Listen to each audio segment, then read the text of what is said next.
खोया हुआ वक्त और दूसरी शुरुआत। आरव नाम का एक लड़का था जो अपने कॉलेज के दिनों में हर किसी को खुशमिजाज और हंसमुख लगता था, लेकिन अंदर से वो धीरे धीरे एक ऐसे दलदल में फंसता जा रहा था जिसका उसे खुद भी एहसास नहीं था। सोशल मीडिया का दलदल।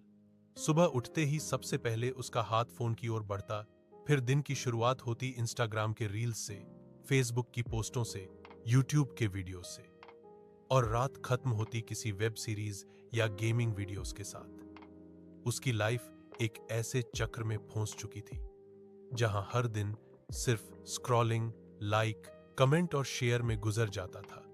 किताबें उसकी टेबल पर पड़ी पड़ी धूल खा रही थी। नोटबुक्स के पन्ने अब खाली थे और मन में कल से पढ़ लूंगा वाला बहाना हर रोज नया बहाना बन जाता था। शुरुआत में उसे लगता था कि ये सब बस थोड़ा रिलैक्स करने के लिए है, लेकिन धीरे धीरे वो थोड़ा उसकी पूरी जिंदगी बन गया। दोस्तों ने आगे बढ़ना शुरू कर दिया, किसी का सिलेक्शन बड़ी कंपनी में हो गया, कोई एमबीए की तैयारी में लग गया, कोई विदेश चला गया, लेकिन आरव वहीं का वहीं रह गया। उसके माता पिता अक्सर कहते, बेटा थोड़ा समय पढ़ाई को भी दे दो, ये फोन जिंदगी नहीं है, लेकिन वो हंसकर टाल देता। उसे लगता था अभी तो टाइम है, बाद में संभाल लूंगा, लेकिन वक्त किसी का इंतजार नहीं करता। धीरे धीरे कॉलेज खत्म हो गया और जब उसने जॉब्स के लिए आवेदन करना शुरू किया तो उसे असलियत का एहसास हुआ। न स्किल थी, न अनुभव, न आत्मविश्वास। जो कभी दोस्तों के बीच सबसे ज्यादा बोलने वाला था, अब इंटरव्यू के सामने चुप हो जाता। दिन बीतते गए और आरव के अंदर एक खालीपन पनपने लगा। वो दूसरों की जिंदगी सोशल मीडिया पर देखता और खुद को कोसता कि वो कहां गलत हो गया। कभी कभी रात को वो फोन की स्क्रीन बंद कर देता और छत की ओर देखकर सोचता, काश मैंने वक्त रहते कुछ किया होता। उसके अंदर एक जलन, एक पछतावा था, लेकिन साथ ही कहीं ना कहीं एक छोटी सी लौ भी थी, उम्मीद की लौ। एक दिन उसने खुद से एक वादा किया, अब बहुत हुआ, अब मैं अपनी जिंदगी खुद बनाऊंगा।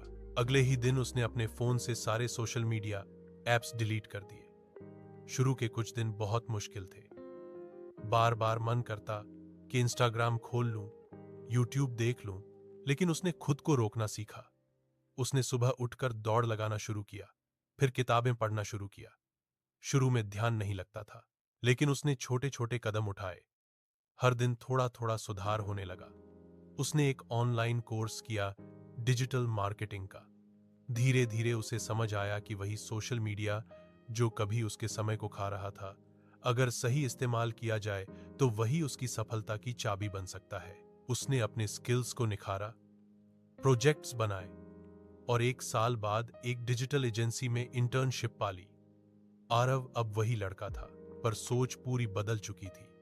अब फोन उसके लिए टाइम पास का जरिया नहीं, बल्कि काम और सीखने का माध्यम बन चुका था। कुछ सालों बाद उसने अपनी खुद की डिजिटल मार्केटिंग कंपनी शुरू की, जहां वो खुद युवाओं को ये सिखाने लगा कि टेक्नोलॉजी को इस्तेमाल करो, उससे इस्तेमाल मत होने दो। जब उसने अपनी पहली सेमिनार में मंच पर खड़े होकर कहा, मैं वो था जो अपना समय बर्बाद करता था और आज वही समय मेरी सबसे बड़ी ताकत बन गया, तो हॉल में बैठे सैकड़ों छात्रों ने तालियां बजाईं।